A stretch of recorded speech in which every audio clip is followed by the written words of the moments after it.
this is the biggest time in Bitcoin. This cycle, 24, 25, is the biggest time in Bitcoin.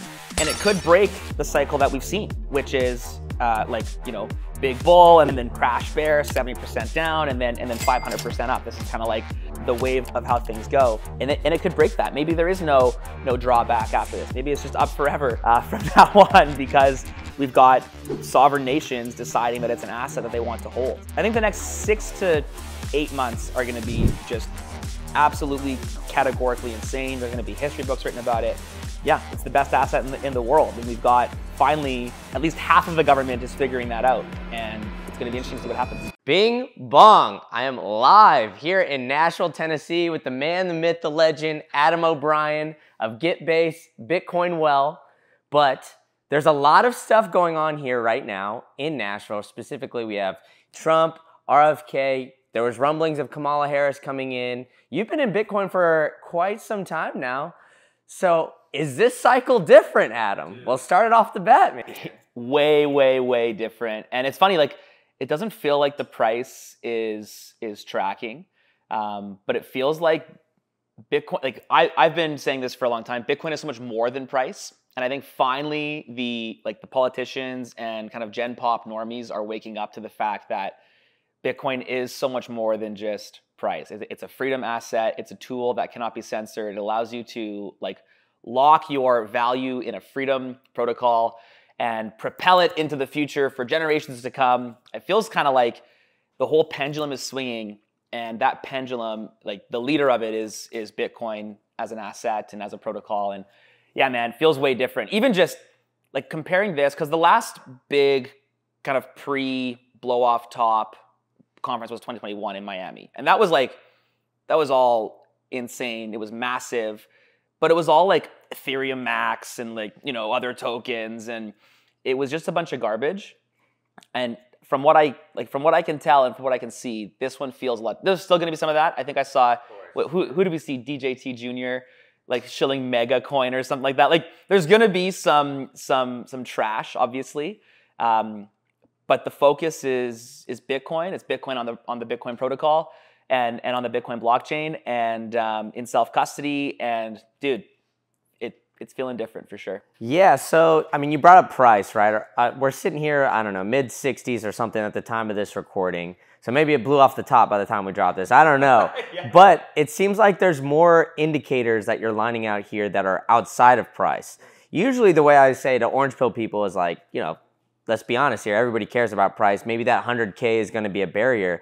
Do you think if something like, the US announcing a strategic reserve of Bitcoin, or, just the fact that Trump, RFK, Vivek, Snowden, even Russell Brand is here, do you think that's going to be more of a driver opposed to price? Maybe just some of the quote unquote more influential people outside of the Bitcoin space talking about it and getting into it. Do you think that's going to be bigger for adoption than necessarily price? Or do you think those might be somewhat correlated? They're probably correlated. Like you said, I've been doing this for 11 years. I've seen the ups and the downs and the bulls and the bears, and I've lived through the cycles.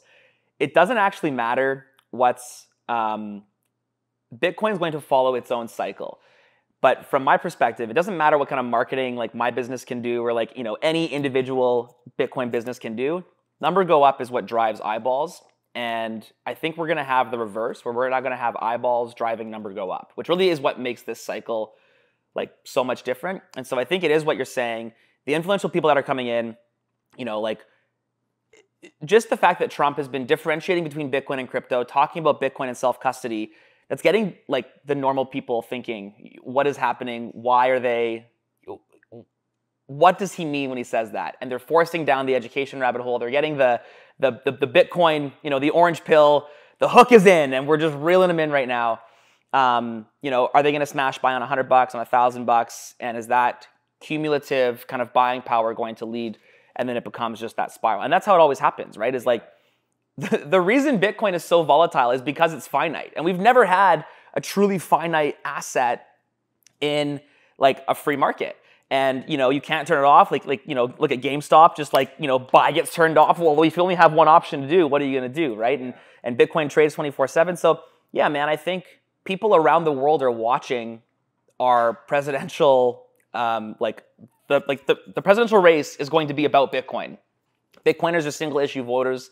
I think that the presidential candidates know that. They're going to be shilling Bitcoin, talking about how Bitcoin is going to like protect people, and talking about how being in Bitcoin in America is going to be amazing. It's going to drive people to like want to have some Bitcoin, be a part of the next, .com like run and the internet run. And so, yeah, man, I think it's going to be, before it was price driving eyeballs, now it's going to be eyeballs that drive price. And for that reason, like, there's the differentiation factor. Yeah, I mean, you brought up like the conference in 2021. I believe that was the one where Bukele announced, or maybe it was like 22. So one of those two, they announced, El Salvador announced that Bitcoin was legal tender, right? So I think the narrative around that time, right, we had the president, Biden, and Kamala Harris kind of negatively speaking about Bukele and the moves they were making in El Salvador. The narrative around Bitcoin Twitter at that time was Bitcoin doesn't need the United States, all that kind of stuff. Now, on the flip side of things, like if the US might be like the second country to kind of make a big push towards this, is it going to be just basically blowing it off the top because of how powerful the US is? Do you think that this could be, we've already seen like all these nations rise up to power and then slowly fall, right, because of their fiat economy? Would this be something that you think could potentially spark another run back up, where maybe prolong the USA dynasty here? I know as a Canadian you love hearing that. So prolonging that for a little bit longer. As far as I'm concerned, a US dynasty, like the Canadian dynasty is dead. Canada is a dead country, so we might as well have something, nearby that's actually thriving. Yeah, man, listen, I like what you said, and you're bang on. I don't think that America needs Bitcoin. I don't think Bitcoin needs like the American politicians to like thrive. But it certainly wants it. Yeah. And I think it's certainly like, do you want a massive turbo boost in the back to get moving? Like, probably. I think, though, like we saw this in Canada last cycle. I think that Canada is kind of a few years ahead of you guys in the collapse. And so our money's been really bad for the last, for a long time. But really for the last 5 years, it's been like turbocharged into like acceleration. And as a result, we had our prime minister candidate from our last election. He was like shilling Bitcoin. He was like, yo, Bitcoin protects you against inflation. Like it's going to have all these properties, blah, blah, blah. And that was on the run up. And so he got in kind of like, he started talking about it in the early cycle. I actually had dinner with him like really, really early. We had a small group of us, had dinner. We like just chilled Bitcoin. And this guy, his name's Pierre Poilievre. He knows about like sound money. And he knows about the benefits of sound money to an economy. And you could just see the light bulb. There's like we talk about him, like scarcity, yep, divisibility, yep, transferability, yep. Like he got it so well. Then he goes on this big Bitcoin tirade, and he looks like a genius because it goes from like 30K to like 80K in Canada. He loves it. And he's like, look at us, like Bitcoin will protect you, blah, blah, blah. And then the price falls. And then the other side starts mocking him. Like, oh, look at this man. Like, what kind of leader is this? He told you to buy Bitcoin, and now you're down 60%. Like, blah, blah, blah. And then you saw him back off. He moved into like blockchain talk and into like all the garbage that is just a big LARP. And what I realized at that moment was politicians are going to be favorable. And so if it ends up being that price has a tendency to move up, then the politicians will be very pro-Bitcoin, and they're going to be very silent when like you actually want them to, like that they're kind of needed. I think Bitcoin will increase in value regardless of which countries adopt it. I think having America truly adopt something of a strategic reserve or like adopting it will absolutely prolong, like I think if they would, imagine swapping the gold that's in Fort Knox, if there actually is any gold in Fort Knox, for something of Bitcoin, held strategically in like some pretty serious multi-sigs, like outside of single point of failure of a custodian, that would be pretty insane. Yeah. And that would change, I think, the destiny and the path that Bitcoin is currently on. I don't think that's going to be the case. Personally, I think it's unlikely that Trump actually announces a strategic reserve. Or he'll announce it like, I'll investigate it. He'll kind of use just a very loose language so that he does. But I don't think it'll actually happen. Just because like the cycle won't allow it to happen. It'll be when he actually gets into power, we'll kind of be on the tail end of this blow off top. We're going to be crashing to 400 grand or something crazy like that.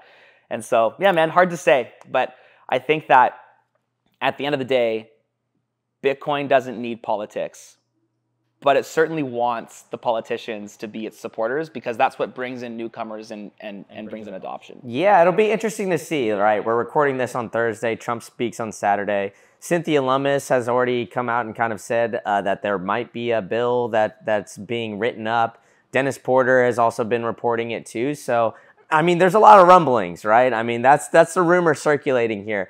I think that you mentioned something that I want to kind of dive into about the price action, and kind of, when they're all the way up, everybody's kind of talking about it, and then in the bear market, nobody's really there.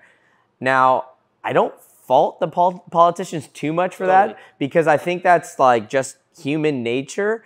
Like, I mean, you look at Barstool, right? They had Bitcoin Marty. Marty Bent was there a long time ago, right? When Bitcoin was ripping, everybody was loving Bitcoin Marty. But then all of a sudden they crashed, and Marty's not at Barstool anymore.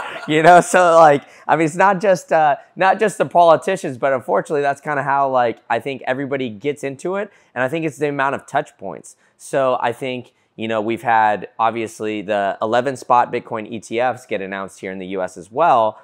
And now the presidential candidates are all speaking about Bitcoin. So, like, is 2024 maybe the biggest year in Bitcoin history with all the money and attention that's been going on? I mean, it's year 15, right? I mean, it's not even that far in. So, like, how surprised are you that it's gotten to this point this quickly? Yeah.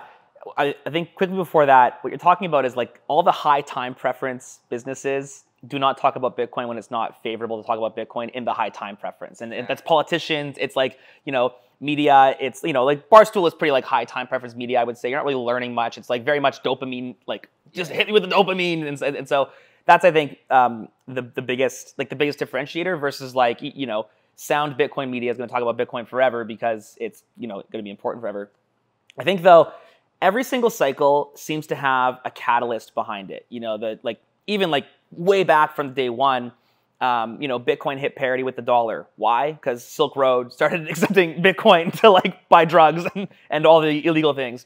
And then like moving on, well, why did it crash? Well, Mt. Gox collapsed, and that happened to line up in like a kind of a bull bear kind of timeline cycle.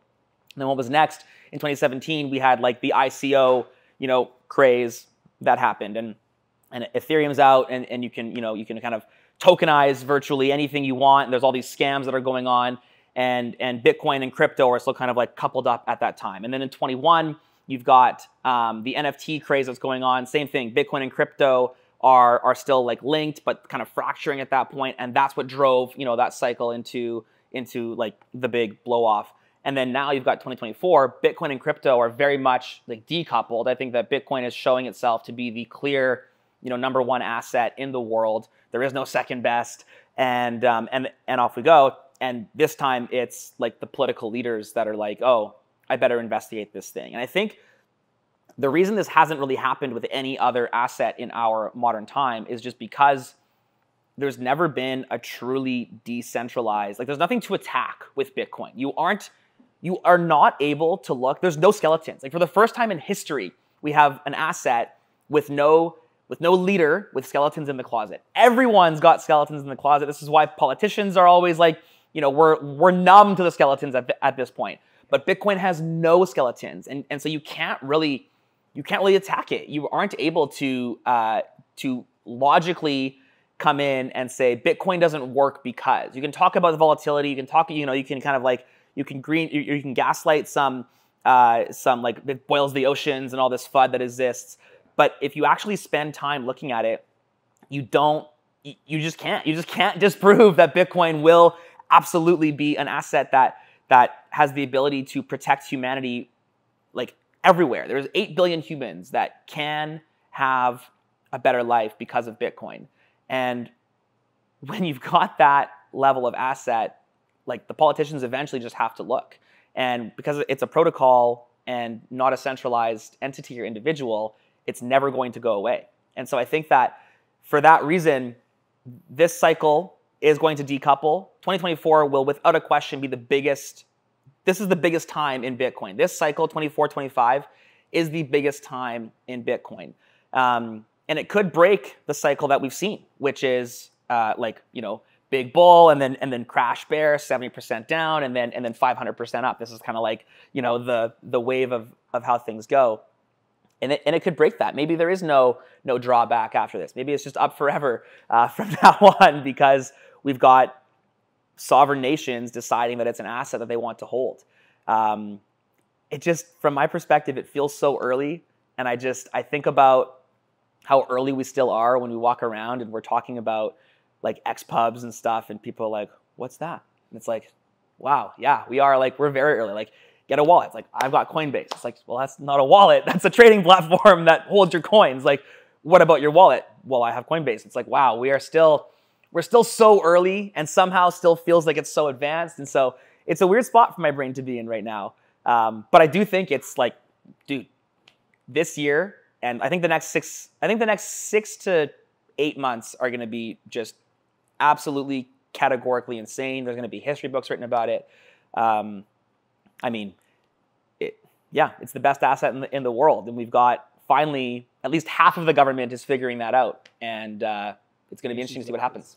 Yeah, I mean, it's kind of interesting playing through all these different cycles, right? I mean, you said it kind of like, passed the dollar because of the Silk Road, right? And it's funny, like Bitcoiners now are all about eating healthy, like, no Totally. blue light. And before, like, Bitcoin kind of gets come up, like everybody buying drugs on the internet. But now it's kind of flipped the script because of, the sound money principles. But I want to get into kind of like the 21 craze that we saw, right? Because we did see the big run up with FTX, BlockFi, and all those. And they were selling a lot of paper Bitcoin, right? So, I mean, I don't think like the ETFs are all going to be paper Bitcoin, but do you think that there's a chance maybe that they're for sure paper Bitcoin? Even the SEC's got to regulate it somewhat, right? Are you looking for the best way to store your seed phrase? Well, I've got it for you. It's Stampseed. They've got the #1 punch place where you can order a full-on package where they've got every single thing. They've got all the letters. You could just get it in there.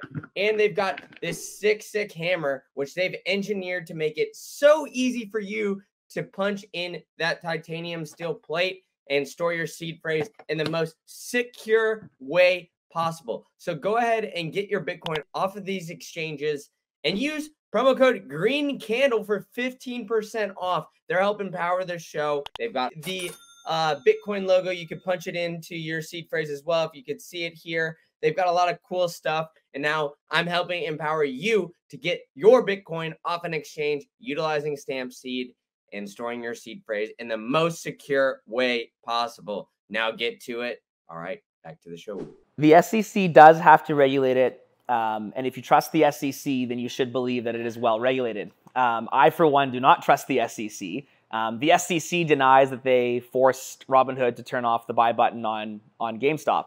I think that was a lie. And I think that it's very illegal to only allow you to do one half of a trade on asset classes, and yet it still happens. And so... And that's happened multiple times, by the way. I don't Totally. know. Yeah, it happened like fairly recently again. I didn't know that. In the past, like 4 or 5 months, Robinhood turned it off. Like GME was starting to come up. It was when Roaring Kitty came back. Came back, yeah. Yeah, came back from the dead, and he's, and then he's pumping again. Meme, the activation meme. Exactly. So yeah, man, and so like, what happens when?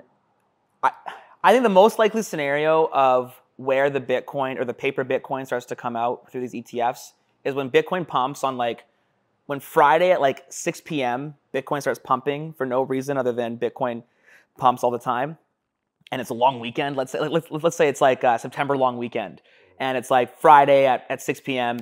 Bitcoin, God candle 5%. Boom. Saturday, everyone wakes up, tries to buy their ETF. They can't because trading's closed, so they move to some centralized exchange, and they're just smashed by another God candle, 6%, 8% that day. Now Bitcoin's up 12, 13%, and it's only Saturday night. Sunday morning you wake up, same thing. Monday markets are still closed, same thing. ETFs open up and they're short because people have been trying to buy Bitcoin. The asset class has moved so much. People that wanted to buy ETFs couldn't buy ETFs. So the ETFs are going to lose credibility. then they have to they have to save face. And so what do? Right? Do they give their clients an opportunity to buy Bitcoin in the off hours? And are they able to buy Bitcoin in the off hours themselves with their practices and policies? Or they just lose out on that business.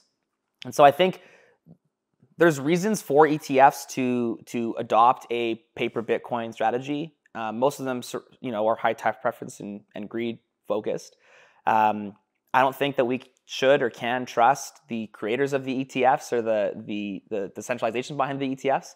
And so I think that the ETFs apply a fiat principle to a Bitcoin asset. And when you apply, that's like oil and water. Yeah. And when you apply a fiat principle, inevitably, the gravity and the physics of it just catch up.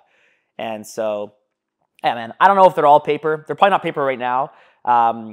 We know that PayPal was selling paper Bitcoin. We know that, we can assume that Coinbase is pretty papery. I think that it's a matter of time before the ETFs go paper if they're not already. And and maybe, hey, who knows? Maybe that's what'll cause the collapse of the next cycle, and that'll cause the next thing. Historically speaking, Bitcoin goes up every 4 years and then crashes 6 to 8 months later. It's always around events, but that's kind of always just the cycle and what happens. And typically it's because some high time preference individuals try to take advantage of the pump. They try to mess with the free market, and things go wrong because you can't mess with a free market and have good things happen. And so will that be the ETFs? Who knows? But it's usually the heroes of the bull market that become the villains of the bear market. And right now the heroes look like the politicians and the ETFs. And so let's see what happens. So do you think, just overall in general, do you think that ETF products being rolled out is a positive or a negative for Bitcoin? Oh man, I think it's double-edged sword. Spot, man. Yeah, no, and that's good. I think it's double-edged sword. I'm not a fan of the ETFs. I'm a big self-custody advocate. I obviously Bitcoin Well is self-custody only. I don't like when platforms allow you. It's easier. It's helping onboarding. It's no, it's not. That's equivalent to giving your child cocaine because you want them to have energy for their soccer game. Don't do that. That's high time preference behavior that is unhealthy for the individual. You know better as someone who's in Bitcoin, as someone running a Bitcoin platform. You should know better than to let a lazy noob leave their Bitcoins with you, because you are not safe. And as a Bitcoiner, you should know that. And so the ETFs are even one step further to that, because they're no longer incentivized to even take self-custody. They're not getting that self-custody education newsletter. They're not getting a little pop-up in their platform saying it. And even further than that, it applies a fiat principle to a Bitcoin asset, where I think that trading Bitcoin is not what Bitcoin was intended to do. We're intended to save Bitcoin. I've even gone as far as saying that I believe Bitcoin is not an investment, but it's a savings tool, with the difference being, the second you buy an investment, you want an exit price. What are you going to exit Bitcoin for? If Bitcoin is generational wealth, and this is what we believe, and this is what you should be, and this is what we're talking about to the normies, then why would you want it in a vehicle that you cannot pass down to your children or your grandchildren, or you can't pick up and run? It feels like everything about the ETFs is worse as a Bitcoin holder. It costs you money to hold it. You can't transfer it easily. You can't transfer it over the weekends. You can't take it to a different country. But the positive, and the only positive, and this is where my internal dilemma comes in, because I don't know if it outweighs it, it brought in so much more capital and sparked more eyeballs, which sparked the green candles. And so was that enough? Or is that just high time preference behavior? Bitcoin would have done that anyways. It was inevitable for Bitcoin to reach 65,000 US dollars, because that's what Bitcoin does. It's a scarce asset in a scarce world that actually relates to the GDP. And so it just can. Would it have happened in 2023? I don't know. So yeah, it's an internal debate that I have with myself all the time. Is high time preference behavior for the sake of eyeballs okay? And it's a question that I'm not even sure I've answered myself. I know that what I do know is that lots of people will investigate Bitcoin seriously because of the ETFs. And so if we look at them as a marketing tool, 100% success. If we look at them from a tool of people onboarding into Bitcoin, I hope that's the case, but I'm not sure that is the case. I think it's actually like causing a bit of, it's kind of making Bitcoin non-fungible, where you've got ETF Bitcoin, paper Bitcoin, and then you've got like Bitcoin in self-custody. That's kind of creating a divide within Bitcoin that is like, there's two roads now. It's like, oh, I've already got my Bitcoin in my 401k, so I'm good. It's like, well, like in Canada, dude, we just had certain registered products are now being taxed at 66%. Jesus. Which is crazy, man. Like that's yeah. Like, it's that at the highest degree. Yeah. And there's no vote on that. There's no like, it's just like, one communist said this should be the case, and now that's the case. And like with Bitcoin in self-custody, I can just leave. Yeah. I can just go pick up my family. Let's pack our bags, grab the cold cards, and get out of here. Get on the toboggan, man. No, we have a moose now. Oh, okay. Yeah, there we go. And then they bring us to the reindeer station, which like drives us out of There we go. But like, if it's in your ETF, you have to sell. Yeah. That's it. And so what happens if half of the Bitcoin owners are in ETFs here, and then, communist government decides, oh, we want, Bitcoin holders are too rich. We have to sprinkle out the riches. So, we're going to tax your gains only on Bitcoin ETFs at like 80%, because you're still going to have so much money, you won't care. It's like, well, if you're in an ETF, you can't just leave. Like, you have to sell. Mm-hmm. So again, it's just high time preference. It's good in the short term, but maybe doesn't quite hit us in the long term. Yeah, I got you. So how would you categorize then Bitcoin? Are you like a digital gold Bitcoin kind of guy? Like, are you more in it for the revolution of the spending technology? Like, how do you view it in that sense? Yeah, I think it's digital time more than it is digital gold. Okay. Gold is, gold as a scarce asset, which evolved from like seashells and rocks as scarce assets. Like we've had money technology evolving for millennia. And I think that gold was pretty good, but it had a lot of problems. And those problems couldn't be solved in the digital realm because there was no proof of work. There was no ability to actually maintain scarcity and provable scarcity in the digital realm until like the proof of work innovation that Satoshi dreamed up. And I think that, I firmly believe that on a Bitcoin standard, we've got people who, produce one widget and spend 0.9 widgets. They can save 0.1 widgets and then move to more. And if you're just constantly consuming less than you spend, then it's great. I was listening to, we were at like a small event at Bitcoin Park yesterday, and Jack Muller was like, profit is a demonstration that you contribute more to society than what you like take from it, what you consume it, which I thought was like a beautiful way to kind of put that in that your profit is your scorecard. And this is both personal and from a business perspective. Like personally speaking, if you've got savings at the end of the month, it is a demonstration that you were able to consume less from the world than you produced for the world. And I think that, as human beings, we're called to work hard and produce. And I think that as a result, Bitcoin as a technology that can actually save and protect that productivity and launch it into the future is a positive thing. It also happens to be a pretty good spending tool. It's not that good of a spending tool compared to like when I bought this coffee, it was like, I'll have one latte, tap my phone, and I'm out of there. It wasn't like, oh, are our nodes gonna route together and make sure that we have a channel open? And it was, spending Bitcoin is difficult in 2024. It's gonna get way better. This is the worst it's ever going to be. But I would say Bitcoin is a monetary tool to lock your time's productivity and give you optionality over it, where, Visa does a great job of allowing you to spend fiat tokens. I want optionality over my Bitcoin and over my time. And I think that Bitcoin is the asset that allows you to do that. Okay.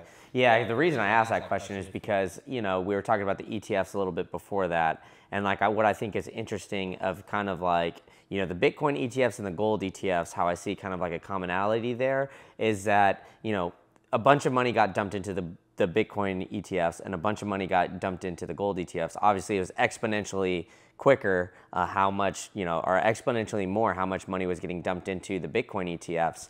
But now in the past like 3 to 4 years, there's been negative net outflows of those gold ETFs, but the gold price has nearly doubled. And that's because central banks are buying that up. So the gold ETF or the Bitcoin ETFs just launched, and we have the potential of countries using this as a reserve asset. So, I mean, the ETFs could see a huge net inflow right away and then a huge net outflow right away as well. And it's just more volatility. But I like the way you said, because at the end of the day, right, we exchange our time for money, purchasing power. So Bitcoin is the best way in order to, in a sense, save your time or utilize the most of your time. Now, as a business owner, how do you balance holding Bitcoin on your balance sheet and with the growth and having fiat and everything? Because, it is nice in the bull run to, hold Bitcoin on your balance sheet. But like we saw in the last cycle too, a lot of these, I think like Marathon right before we got on here announced that they just bought more Bitcoin. So like, how do you view that as like a business owner's perspective? Just because, you guys got day-to-day expenses. You got, the volatility might not necessarily be a good thing when it's, on the downward slope when you're holding it on your balance sheet. Are you looking for the easiest way to get your Bitcoin off an exchange? Well, I've got it for you. It's Foundation Devices. They've got the #1 hardware wallet in the passport. They've even got a concierge service that can help you get your Bitcoin off an exchange within 1 hour private onboarding session. And they've got a great app too, which will give you extremely private features on that app, so you can use Bitcoin in the most secure way possible. So I've been working hard trying to get sponsors to help you get your Bitcoin off an exchange, and I found it with Foundation. And you can store your seed phrase with a stamp seed punch plate as well. So pair all those together, use promo code GREENCANDLE at foundation.xyz, and you'll get $10 off your entire order. All right, that's enough for me. Back to the show. Yeah, man, I think that from a business perspective, I treat it the same way as I do from a personal perspective, which is just at the end of the month, our scorecard is, do we have extra, right? Are we producing more than we are consuming? And if that's the case, then we have a decision to make.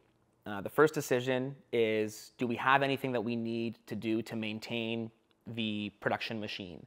And that production machine is how we give value. So, our Bitcoin ATMs, do they need maintenance? Do they need to be replaced? Our servers, are they up to date and can they handle the traffic? Do we have enough inventory? Are our payment processors all good? Like the technology working, And then the next question, so if that's all good, it's like, great, we still have money. Like, because that would be the immediate need to fix, right? If your roof is broken, you got to fix that so that you don't get rained on at night and you can stay warm. So that's the roof. And then you've got, growth, Is there anything, how can we produce more value for the world? And then, that I would say that's like, okay, if you're in a 1-bedroom house as an individual and then you want to have 10 kids, well, you're probably going to need more house. And so from our perspective, do we want to grow our production level and our productivity level? And if so, how do we make that happen? And that's because we believe there's going to be a benefit to the world. And then the calculation has to come in, can we beat Bitcoin? Because at the end of the day, holding Bitcoin gives you the ability to have more options in the future. But you cannot confuse holding Bitcoin with being a productive member of society, because just because you have wealth doesn't make you a good person. In fact, often it can make you like a bad person. It's how you use the wealth that really, triggers like your purpose and your destiny and, the reason God put you on the planet. And so you have to make a calculation as a business owner, like, can we be more productive because of the savings and the productivity that we've had in the past? And if the answer is no, because you don't have ideas or the timing's not right or the people aren't there or what have you, then you have to save that money, because that's what you're going to do, right? You're going to save it.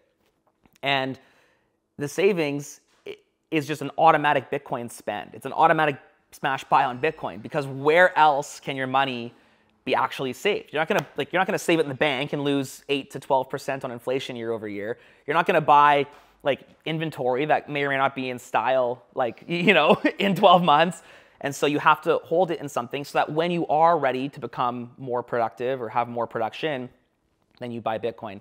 Or then you can sell those Bitcoins and move on it. So yeah, man, I think like as a business owner, you go through that kind of like if this, then that calculation. I call it the Goosebumps theory. Remember the Goosebumps book where like you'd read like, you know, take the red path and you go to page 6 or whatever. It's like just Goosebumps at that point, and you can kind of think and understand like, okay, I want to contribute more to society through my business. I'm going to invest my savings that my previous productivity has allowed me to do that, and then off we go. But if you think, you know, oh, if I wait 2 years and my Bitcoin's worth twice as much, then I can contribute 10 times more, well, then that's a better thing to do. So at the end of the day, it's just math. And I think that's how it should be, is it should just be a calculation, not like a bunch of game theory and like, oh, the investors are buying right now, and so got to write the term sheet, and I had the good phone call, and you know, whatever it might be. So yeah, man, I think that's how I balance it anyway. Yeah, I mean, no, that's great insight, because I think that, you know, obviously we've seen like 3 or 4 different companies like Metaplanet, Similar Scientific, DeFi Technologies kind of follow the Michael Saylor route of, you know, the MicroStrategy route, like buying Bitcoin and putting it on its own company's balance sheet. Those are more tech companies, and, you know, Portnoy, for what it's worth, has said that Barstool potentially would, you know, put Bitcoin on their balance sheet if it falls to a certain price.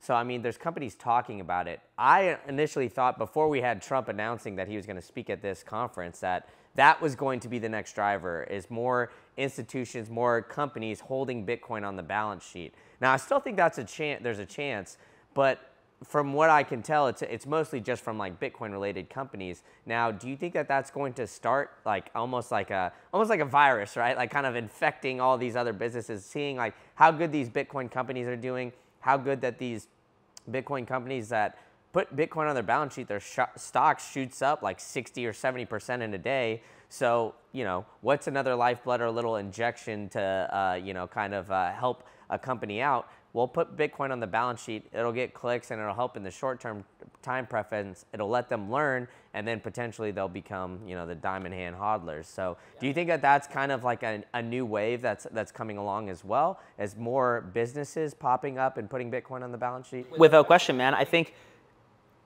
you don't, if you've got profit, like that has to go somewhere, and it goes into either like executive bonuses or it goes into some kind of savings tool. Like I want to know, what is Barstool holding?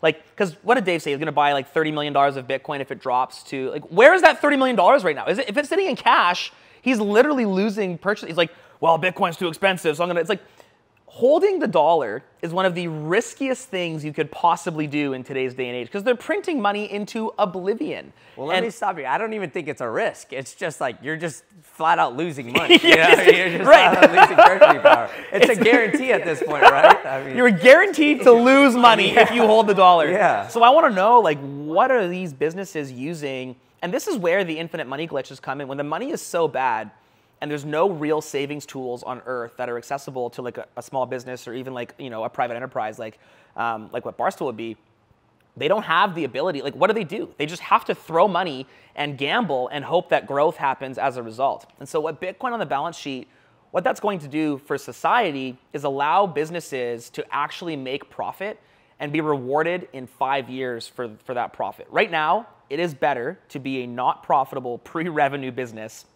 and sell a vision to investors and get paid and pay yourself and have this inflated, you know, company worth than it is to like make a modest profit, you know, have 50% year over year growth and ride off into the sunset with a 6 stack of Bitcoin.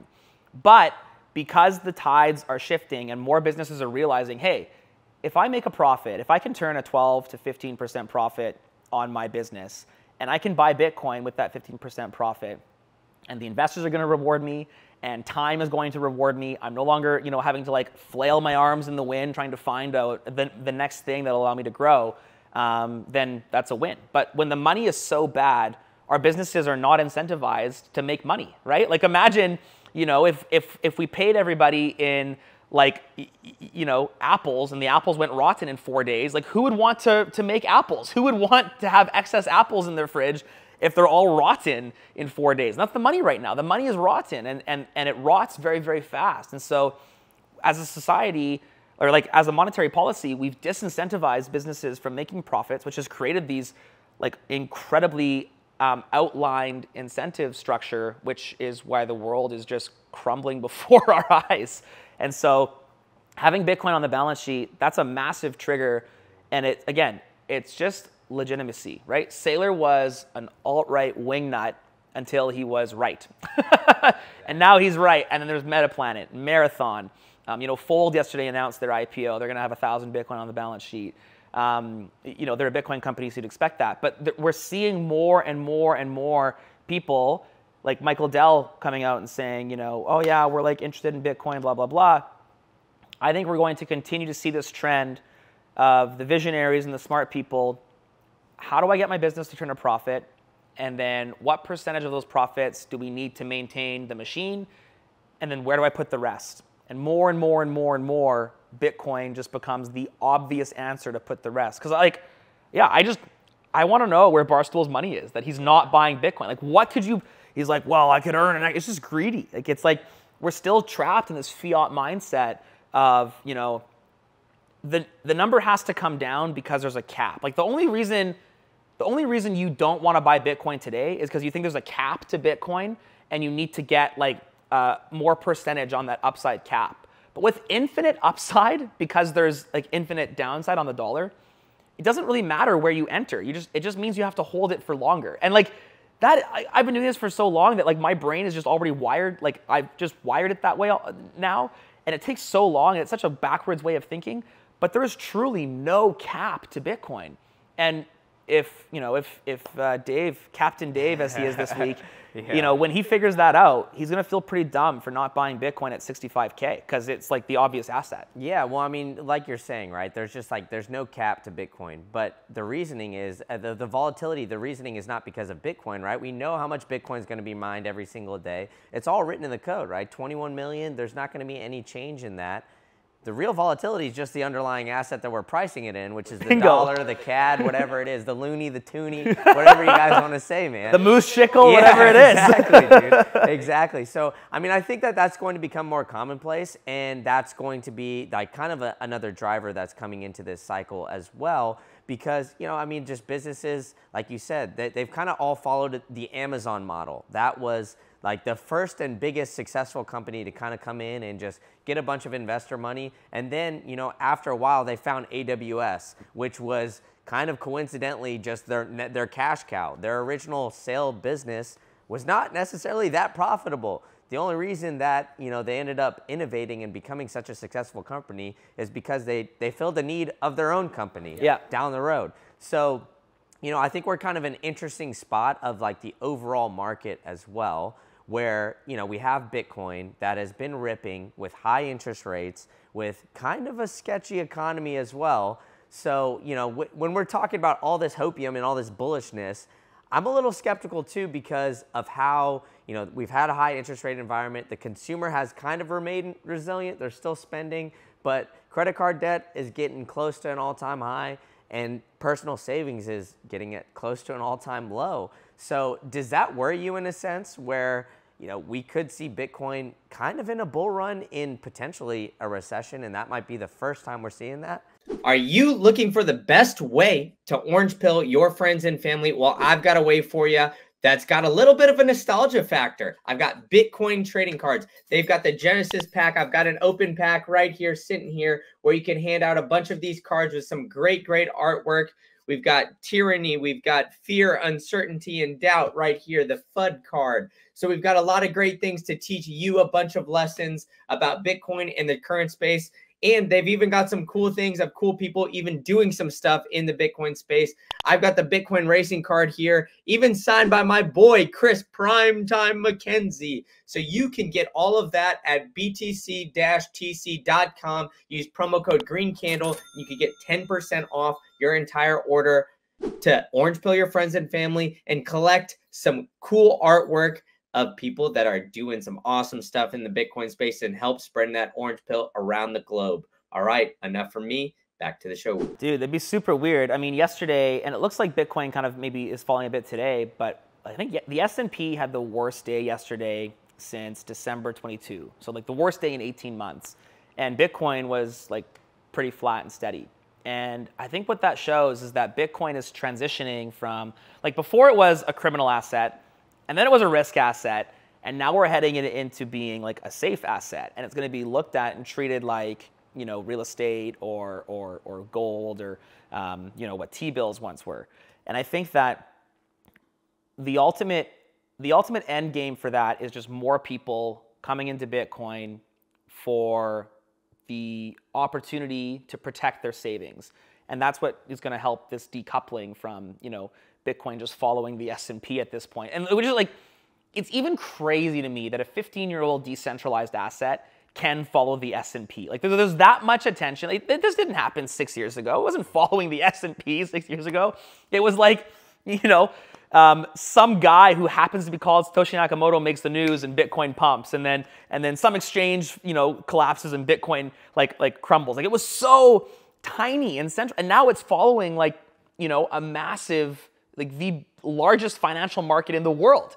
And so the next evolution to that is the decoupling, where that legacy financial asset is no longer safe. And again, it's where do you put your money? You know, the scam of real estate is being exposed right now. That's like not actually a good spot to put savings. It's where a lot of people have been holding their savings and their net worths is in real estate.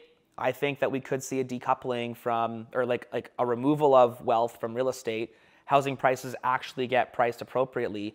And where does that value go? Well, it goes into, you know, an asset that is programmatically like designed to improve and control your wealth and propel your wealth into the future, which is Bitcoin. So I do think that Bitcoin is going to decouple from that, and it probably happens in a time of a recession. I mean, I think you're right, because where else would you put money? Like, when it's scary, you have to put money into something that's not so scary. Yeah. And it's going to cause people to investigate Bitcoin and have a look. The sad thing is, you know, all the FUD and the high time preference media talking about like dangerous of Bitcoin. People are just going to hear that, assume it to be true, and then just discard Bitcoin, and they're going to get left behind. And it's going to be tragic. All these people, because they got big egos or an inability to learn, they're going to just miss the boat, and they're not going to have an opportunity to actually, you know, save for their great-great-granddaughters, and that's like very sad. Yeah. Yeah, and you know, you brought up the FUD aspect of it. I think it's always funny when you like look at the Elizabeth Warrens and like all those that just, you know, are always so negative about Bitcoin, but they just reduce, reuse, recycle all the same FUD every single cycle. So I think they're running out of, you know, they're running out of the same FUD. It's getting just so disproven in the media. You know, mining was boiling the oceans and bad for it. Now, like, they're kind of making mining a more commonplace topic in local jurisdictions. I know Canada is very big for it. The US is becoming very friendly. If not, we might be the leader in mining globally, or as far as like hash rate goes. So I think that the tides are kind of shifting a bit, especially with the politicians. But is there something that maybe like scares you a little bit, whether it's being more friendly for crypto opposed to just Bitcoin in general, or like some other thing that you see kind of rumbling underneath the surface in this cycle that could be another, I don't know, like something where Bitcoin gets grouped into like the FTX collapse or something like that, where it could be harmful for Bitcoin in the short term, but obviously Bitcoin's going to win out in the long term. Yeah, I mean, I think like that could be the ETFs and the we're seeing a lot of we have seen a lot of language around self-custody and, you know, a non-hosted wallet. We're seeing this emphasis on KYC and getting, you know, getting verified coins into a hosted wallet is the only, you know, safe thing to do. That would obviously be an ETF or like a Coinbase account or something like that. And so I think that could be like, you know, it could, again, it just removes the fungibility of Bitcoin, which I think could be problematic. I think though, like to your point about the boiling the oceans thing, like we watched Ethereum move to proof of stake to like stop, you know, causing forest fires, like a bunch of nonsense, like as if that's what was doing it. And we saw the token just like, it's completely like, it doesn't matter. And all it does is just centralize power. And I think that we're going to continue to see centralized people who are losing their power over the money try to claw and grasp at whatever they can to have to centralize the decentralized asset of Bitcoin.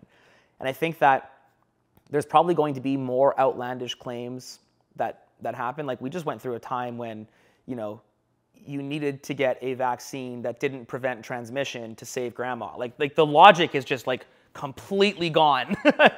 But we like mass hysteria and everyone just was like, yeah, absolutely. 35 boosters, like give it to me.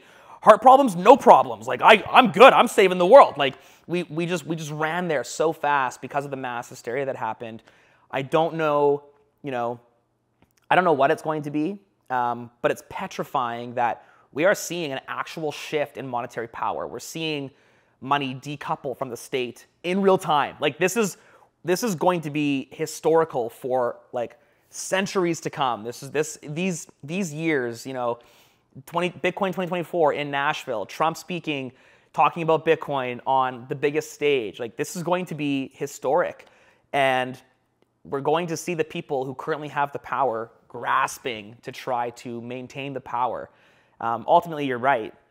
It won't matter. Like Bitcoin will do what Bitcoin does because that's the beauty of a protocol. And all the FUD they've been throwing at it for the last 10, 15 years hasn't mattered because there's no central throat to choke. Like no human being, we are not designed to take that much pressure. Only a protocol, only like the physics of gravity. Like imagine, gravity back in the day, it just gets discovered and it's like, it causes rocks to fall on people's heads. It's bringing planes down from the sky. Like in this day, like gravity is the worst. We have to stop gravity. We have to do all this crazy stuff to stop gravity. But it's like, gravity doesn't, like, you can't. Like, it's like, you can't just turn off physics. Like, it doesn't work that way. And Bitcoin is just physics for money. And you can't just turn it off. And so, I am at there's a whole colony of people that think the earth is flat and like have at it, but it's not. And it doesn't matter what you think because it's just not flat. And so, it's like you think Bitcoin boils the oceans? It's not. And it doesn't. And it doesn't matter. And I'm going to buy Bitcoin whether or not you think that.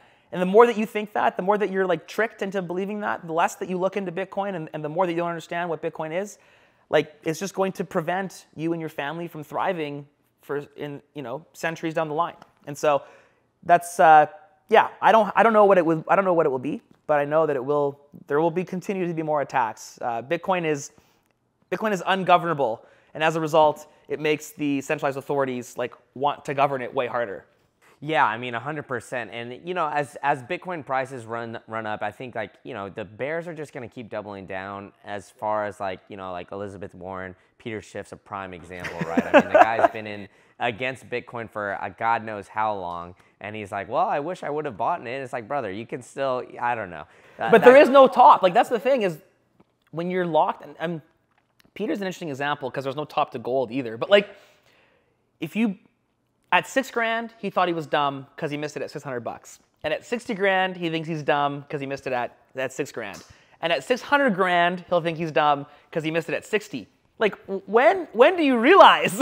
When do you realize that you just buy what you can when you can, and you don't spend it until you need to? Like it's just so simple. I think that's like kind of like the root of all like the fiat bug and virus, right? Because at this point, Peter's been so successful in the fiat system, and he's just basically like, he's made a lot of money, let's be honest here. So he's just digging his heels down, and he's like, I can't be wrong on this. I've been right on everything else in my career. And so he's just like, well, like, I mean, and I think to be honest, I think he's kind of playing a bit too. I think on his website, he accepts some Bitcoin too. Dude, I bet you he makes more money by being like, once he accepts and adopts Bitcoin publicly, his stock drop, like not his company stock, it's just his personal stock, his engagement all goes away. Like he's definitely engagement baiting the Bitcoiners. 100%, yeah. And it's working like crazy. Yeah. And as a result, like what does he need? He needs eyeballs to go to his. He knows that Bitcoiners and gold bugs are like closely linked. He's created like the perfect villain in like this protocol that is digital, that is like, it's too digital and can't work. And like, yeah, he's done a great job of engagement baiting and rage baiting the Bitcoiners, and it's for sure his brand at this point. Yeah. I wouldn't be surprised if he owns some Bitcoin. I wouldn't either, to be honest, because I think at this point it's just like you said, his brand, and he's got to dig his heels in. And his son is even a Bitcoiner too, so I mean, I think like he's kind of gotten him all around it. But you do a lot of things in the Bitcoin space. So before I let you go, I want to hear like some exciting things that you got going on at Bitcoin Well and Get Based. What you got coming up here in the next 6 to 12 months? Yeah, so we're pumped right now. So we're working on, like in Canada, the platform, you can basically live off Bitcoin Well in Canada. You can pay your bills in Bitcoin and Lightning. You can sell Lightning tokens and Bitcoin and get money in your bank. And we're really pushing towards, like our mission is to enable independence. And we do that by making it easy to use Bitcoin in self-custody. We call it future-proofing money.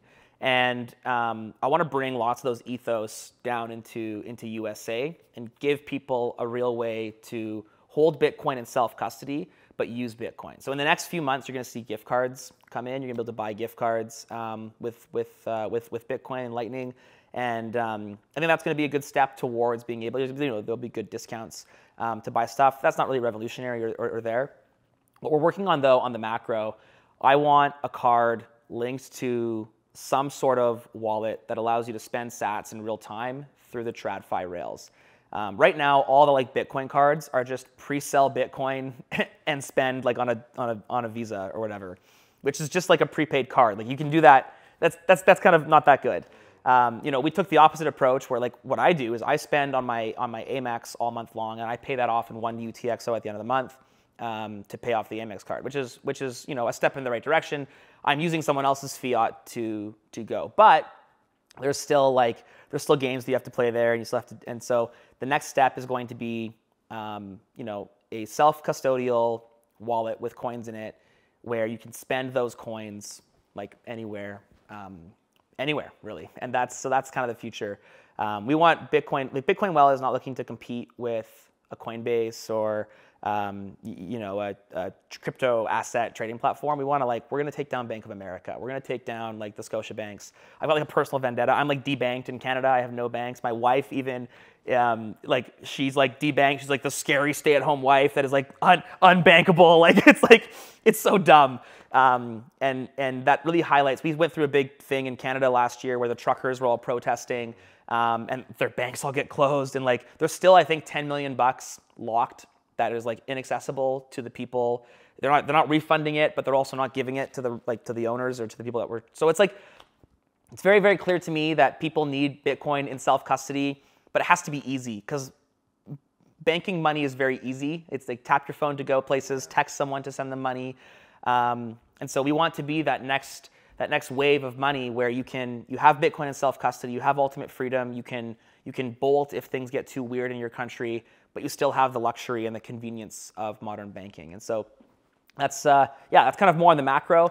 You can watch out for gift cards right away, which is going to be great. And then look out for a place to actually deposit fiat, convert into Bitcoin, and be able to spend that Bitcoin, which I think would be pretty cool. And then, yeah, man, at Get Based, we're just pumped to be spreading the message. It's so much fun having the ability to make wicked content and bring it back to Bitcoin.